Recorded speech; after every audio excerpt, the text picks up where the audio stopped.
राधे राधे सभी को। आज की इस पावन कथा में हम सुनेंगे ज्येष्ठ मास कृष्ण पक्ष की एक बिल्कुल अलग और अनोखी कथा जो बहुत कम लोगों ने सुनी होगी। यह कहानी है एक ऐसी स्त्री की जिसने दुखों से हार मानने के बजाय भगवान विष्णु की भक्ति को अपना सहारा बनाया। कहा जाता है कि ज्येष्ठ मास के कृष्ण पक्ष में किया गया दान, व्रत और कथा श्रवण जीवन के बड़े से बड़े संकट को मिटा देता है।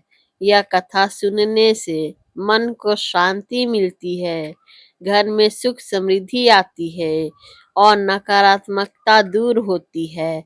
इसलिए कथा को अंत तक जरूर सुनिएगा और पसंद आए तो लाइक सब्सक्राइब के साथ साथ अपने परिवारजनों के बीच शेयर जरूर करिएगा। तो आइए हम लोग यह अनोखी कथा को श्रवण करें।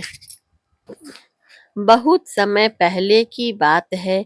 एक नगर था जिसका नाम था धर्मपुर। वहाँ के लोग धार्मिक थे, लेकिन धनवानों का घमंड बहुत था। उसी नगर के बाहर एक छोटी सी झोपड़ी में रहती थी राधा नाम की एक स्त्री। राधा का पति माधव ईमानदार था, पर बहुत गरीब था। वह मजदूरी करके घर चलाता था। उनके घर में धन तो नहीं था, लेकिन प्रेम और संस्कार बहुत थे। राधा की एक ही इच्छा थी, हमारे घर में एक बार भगवान का आशीर्वाद हो जाए तो जीवन सफल हो जाए। लेकिन गरीबी ऐसी थी कि कई बार नमक रोटी भी मुश्किल से मिलती थी। एक दिन नगर में भयंकर संकट आ गया। तेज गर्मी पड़ रही थी। ज्येष्ठ मास का समय था। चारों ओर लू चल रही थी। पानी सूखने लगा, तालाब खाली होने लगा। गरीबों की हालत और खराब हो गई। माधव बीमार पड़ गया। डॉक्टर ने कहा, अगर इसे समय पर दवा और दूध नहीं मिला तो हालत बिगड़ जाएगी। राधा के पास कुछ नहीं था। वह रोते हुए तुलसी के पास बैठ गई और बोली, हे भगवान विष्णु, मैं आपकी शरण में हूँ। अब आप ही मेरे पति की रक्षा कर सकते हैं। उसी दिन दोपहर में एक अज्ञात साधु उसकी झोपड़ी के पास आए। साधु के चेहरे पर तेज था, आंखों में करुणा थी। साधु ने कहा, बेटी, मुझे पानी पिला दो। ज्येष्ठ मास की गर्मी बहुत तेज है। राधा ने झट से मिट्टी का घड़ा उठाया, पर घड़े में सिर्फ आधा पानी था। वह सोचने लगी, ये पानी अगर मैंने दे दिया तो घर में क्या बचेगा। फिर उसने मन में कहा, ज्येष्ठ मास कृष्ण पक्ष में जल दान सबसे बड़ा पुण्य है। और उसने पूरा पानी साधु को दे दिया। साधु ने प्रसन्न होकर बोला, बेटी, तुमने अपने हिस्से का जल भी दान कर दिया। भगवान तुम्हें खाली हाथ नहीं लौटाएंगे।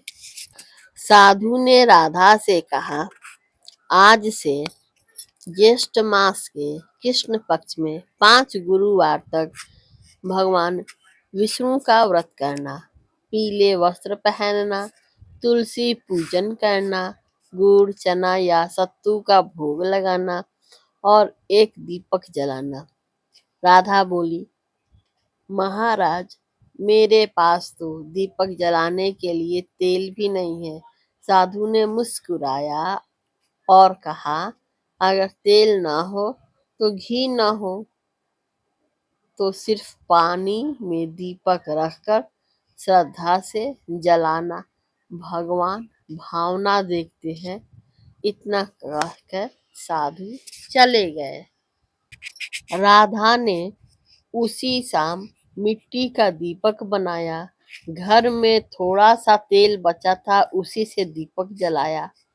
तुलसी माता के सामने बैठकर बोली, हे नारायण, मेरे जीवन आपके चरणों में है। उस रात राधा ने सपना देखा।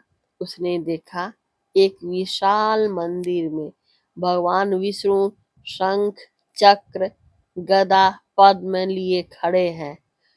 भगवान बोले, राधा, तुमने जल दान किया है, तुम्हारे घर में अब अभाव नहीं रहेगा। राधा की आंखें खुल गई। सुबह जब वह बाहर निकली तो देखा उसकी झोपड़ी के सामने एक थैली पड़ी थी।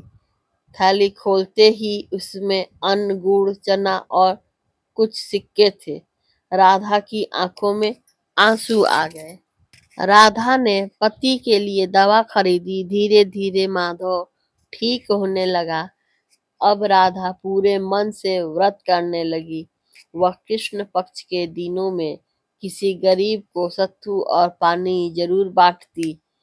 कुछ ही दिनों में नगर में चर्चा फैल गई, राधा के घर में भगवान की कृपा हो गई है। उसी नगर में एक बहुत बड़ा सेठ था, धनराज सेठ। वह बहुत घमंडी था। उसने राधा को ताना मारा, अरे गरीब, तुम व्रत करके क्या कर लोगी? भगवान अमीरों के होते हैं। राधा शांत रही। उसने कुछ नहीं कहा। लेकिन भगवान को सेठ का अहंकार पसंद नहीं आया। कुछ दिन बाद नगर में अचानक तेज आंधी तूफान आया। सेठ का अनाज गोदाम गिर गया। उनका धन नष्ट हो गया। वह घबराकर मंदिर गया और रोते हुए कहा, हे प्रभु, मेरी रक्षा करो। लेकिन उसे शांति नहीं मिली। तभी किसी ने कहा, सेठ जी, राधा के घर जाओ, वह सच्ची भक्त है। सेठ राधा के घर पहुंचा। उसने राधा के चरण पकड़ लिए और बोला, मुझे माफ कर दो बहन, मैंने तुम्हें गरीब समझकर अपमान किया। राधा ने कहा, सेठ जी, मैं कोई महान नहीं, सब भगवान विष्णु की कृपा है। आप भी व्रत कीजिए और दान कीजिए। सेठ जी उसी दिन से ज्येष्ठ मास कृष्ण पक्ष में दान करना शुरू कर दिया। कुछ समय बाद सेठ का व्यापार फिर से चल पड़ा। राधा और माधव का जीवन भी बदल गया। उनकी झोपड़ी अब पक्का घर बन गई। पर राधा का स्वभाव नहीं बदला। वह हमेशा गरीबों को भोजन देती रही। अंतिम गुरुवार को राधा तुलसी पूजन कर रही थी। तभी वहीं साधु फिर से आ गए। राधा ने हाथ जोड़कर कहा, महाराज, आपने मुझे जीवन दे दिया। साधु मुस्कुराए और बोले, बेटा, मैंने कुछ नहीं दिया, यह सब तुम्हारे कर्म और तुम्हारी श्रद्धा का फल है। इतना कहकर साधु के शरीर से दिव्य प्रकाश निकला और देखते ही देखते वे भगवान विष्णु के रूप में प्रकट हो गए। राधा और माधव दोनों रो पड़े। भगवान बोले, ज्येष्ठ मास कृष्ण पक्ष में जल दान, सत्तू दान और कथा श्रवण करने वाला कभी दुखी नहीं रहता। जो भी यह कथा श्रद्धा से सुनेगा, उसके घर में दरिद्रता दूर होगी। फिर भगवान अंतर्ध्यान हो गए। सहेलियों, इस कथा से हमें यह सीख मिलती है कि भगवान धन नहीं देखते, श्रद्धा देखते हैं। ज्येष्ठ मास कृष्ण पक्ष में किया गया छोटा सा दान भी बहुत बड़ा फलदायक होता है। और इस तरह से यह कथा समाप्त हुआ। बोलो श्री हरि विष्णु भगवान की जय। कथा पसंद आया हो तो कमेंट में जय श्री विष्णु भगवान जरूर लिखना। धन्यवाद।